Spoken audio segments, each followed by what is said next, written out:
nosso bom dia a todos. Estamos iniciando um novo grupo de estudos, aos domingos de manhã, aqui na casa. E antes de falar um pouquinho sobre esse grupo, eu convidaria a todos para que nesse momento a gente possa buscar elevando o nosso pensamento até Deus, nosso Pai, até Jesus, nosso Mestre. E agradecidos que somos por mais essa oportunidade que aqui estamos, agradecer ao alto, os nossos espíritos guardiões, nossos espíritos amigos e simpáticos, que com certeza há muito tempo prepararam esse ambiente, e que a nossa reunião possa iniciar-se da melhor maneira possível, com compreensão de todos, e saímos daqui um pouquinho melhor quando nós aqui adentramos. Mestre Jesus, rogamos a vossa proteção e as nossas bênçãos essa manhã e sempre, e que assim seja. Bom, como a gente estava falando, então o objetivo do estudo desses domingos serão o livro dos Espíritos. Daí eles foram divididos entre os expositores da casa. E hoje, antes de a gente entrar propriamente nas questões do livro, que são 1019 perguntas, nós vamos falar um pouquinho sobre a sua introdução. A maioria dos livros tem aquele prefácio, aqueles prolegômenos, como eles chamam, que vai falar um pouquinho sobre o que o livro vai explanar, quais são os objetivos de estudo dessa obra. Antes da gente falar ainda do livro dos Espíritos, o seu codificador, a pessoa que reuniu essas informações e as traduziu em 5 obras básicas, por assim dizer, ele chama-se Hipólito Leon Denisard de Rivail, ou simplesmente Allan Kardec. Ele foi então o precursor, ele foi o codificador da nossa doutrina espírita. Nasceu em 1855, era professor francês de aritmética, pesquisador de astronomia e magnetismo, e foi convidado por um amigo seu a ver de perto essas manifestações que ocorriam nos salões da capital francesa. Que manifestações eram essas? Na época, o que a gente chamava das mesas girantes. Então, Rivail, que estudou no Instituto de Pestalozzi, que era um grande instituto na época de educação, ele foi convidado a participar de uma dessas reuniões. Qual que era o objetivo dessas reuniões? Então, as pessoas colocavam as mãos sobre as mesas e faziam perguntas, e as mesas giravam de acordo para dar a resposta de cada pergunta que era dada. O professor, então, participou de algumas sessões e percebeu que os móveis respondiam aos questionamentos dos presentes com um certo grau de inteligência. E Rivail, ou simplesmente depois conhecido como Allan Kardec, uma pessoa extremamente científica, começou a tentar investigar o porquê dessas respostas. E daí começou essa origem do porquê que as mesas, porquê que os móveis davam respostas inteligentes. Então, se toda causa, toda ação tem uma causa primária, e a resposta da mesa, você não podendo identificar uma mesa sem um ser inteligente, deveria ter por trás dessa mesa um ser inteligente do qual respondiam aquelas perguntas. E daí que começou a investigar essas perguntas e respostas, começou a aprofundar esses ensinamentos, até que em uma dessas mensagens veio o que a gente chama de um espírito de verdade, de ser e sim, que aquelas respostas eram oriundas de uma falange de espíritos superiores que vinham aos homens cumprir a promessa de Jesus. Essa promessa de Jesus, ela também está lá no Evangelho, onde Jesus mesmo nos fala: e eu rogarei ao Pai, e Ele vos dará outro Consolador, para que fique convosco para sempre, o Espírito de verdade, que o mundo não pode receber, porque não o vê nem o conhece, mas vós o conhecereis, porque habita convosco e estará em vós. Mas aquele Consolador, o Espírito, que o Pai enviará em meu nome, esse vos ensinará todas as coisas, e vos fará lembrar de tudo quanto vos tenho dito. Então, por que Jesus falou dessa forma? Porque ainda naquela ocasião, nós não estávamos preparados para receber os ensinamentos que viriam ser complementados posteriormente. Então, é importante dizer que a doutrina, ela não vem combater ou mentir todos aqueles ensinamentos de Jesus, mas ela vem aprofundar, ela vem trazer mais conhecimentos, ela vem se é possível dizer assim, melhorar os ensinamentos que Jesus trouxe. Né? Jesus deixou de uma forma simplista para aquela época, trouxe os exemplos, trouxe a forma como viver e trouxe os ensinamentos. E a doutrina hoje vem explicar esses ensinamentos de Jesus. Né?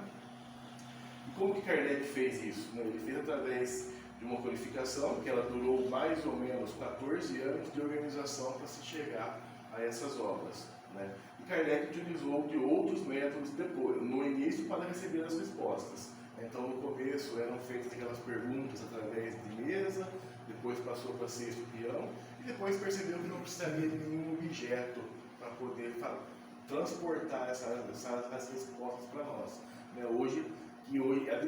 Até hoje, que é simplesmente a mão do médium. Né? Então, o médium recebe essas lições, recebe esses ensinamentos, hoje recebe até obras, né? Livros, romances, e vai passando num lápis, né? Num papel, numa caneta, esses ensinamentos, que a gente chama hoje de psicografia.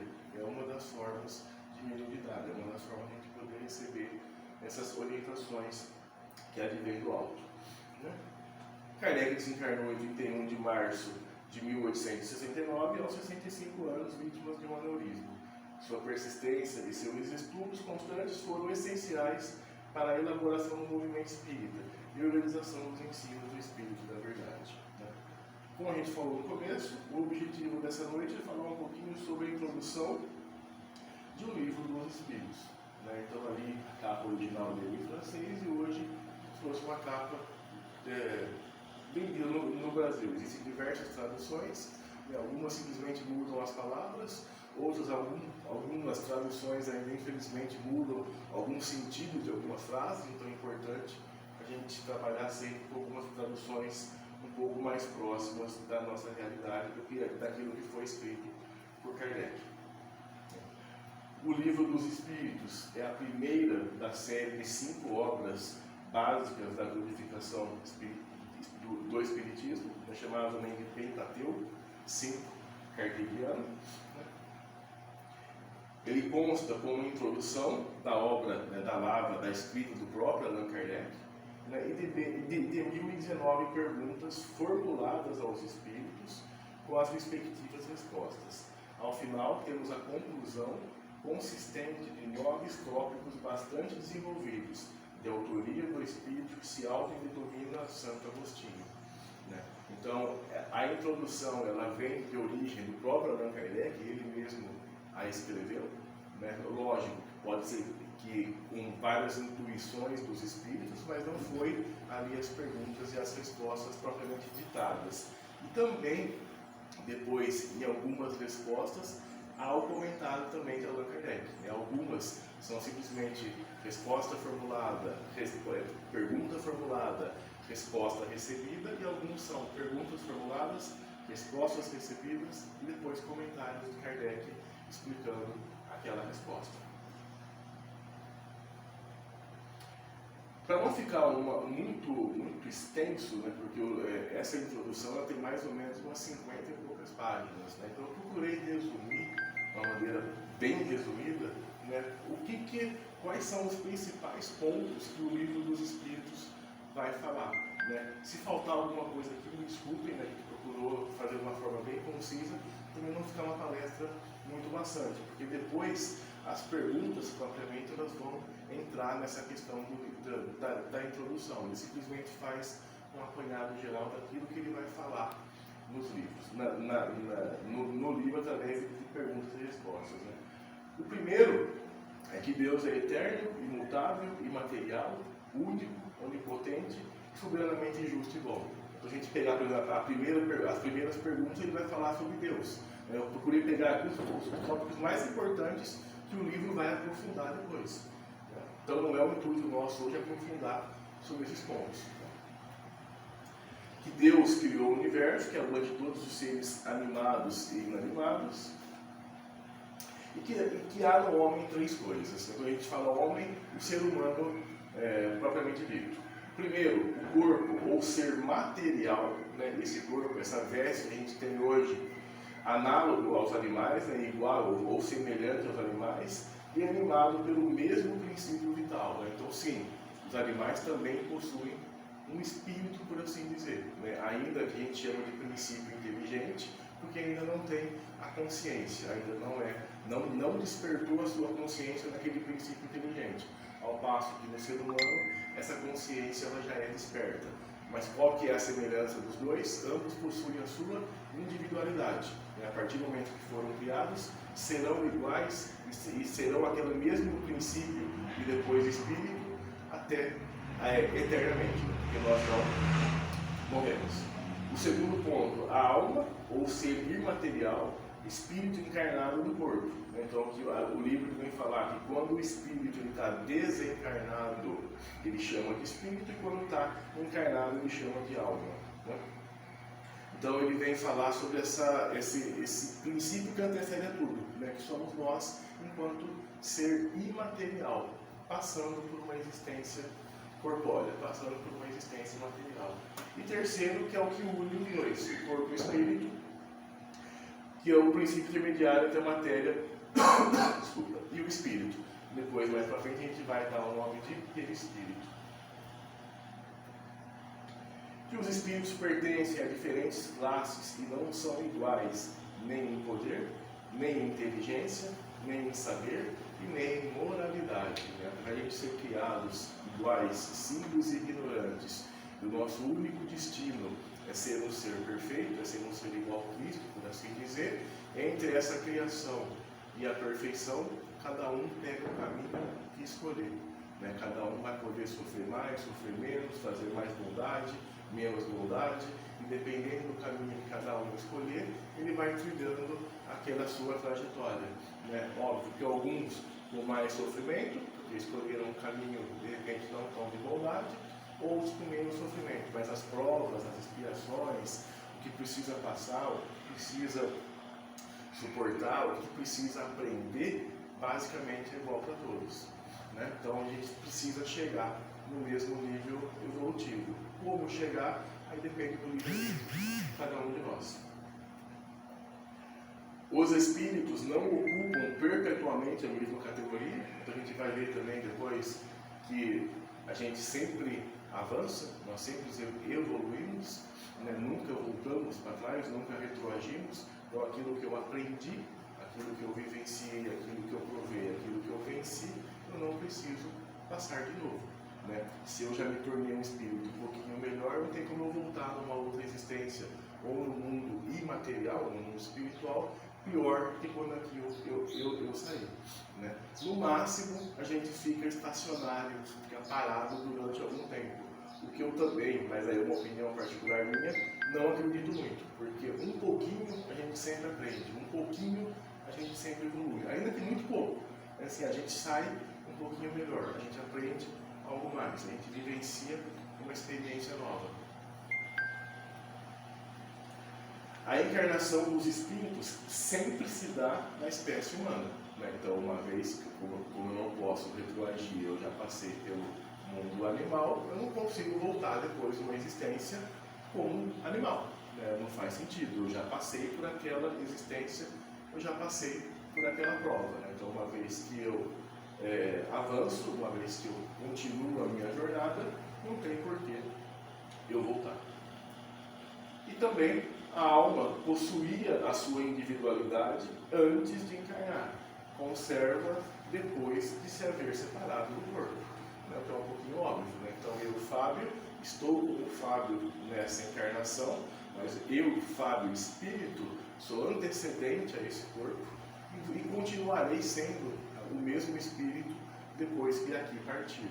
Lógico, com aprendizados novos, com sentimentos novos, com amizades novas, com inimizades novas. Né? Por isso que é importante a gente saber o que está plantando para poder colher depois no passado, no futuro. Né? Então o que eu colho hoje, com certeza, é algo que eu trouxe ou de existências pretéritas, ou mesmo da própria existência. Né? Então, mas eu sempre serei eu, né? Avançando, evoluindo de acordo com o meu livre-arbítrio, de acordo com as escolhas que eu faço, de acordo com os erros que eu cometo.